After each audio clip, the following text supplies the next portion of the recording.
Two bills in Congress would help the Vicksburg Military Park preserve history. Bill Snyder has the details. The Vicksburg Military Park, the most visited historic site in Mississippi.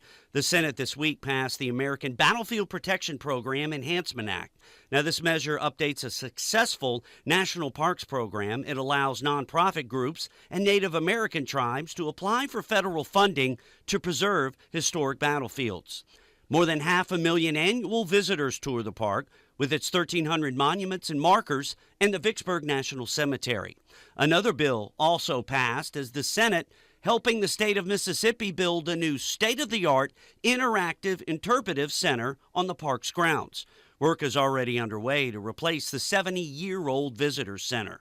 The new one set to open in 2028. Bill Snyder, WLOX News Now.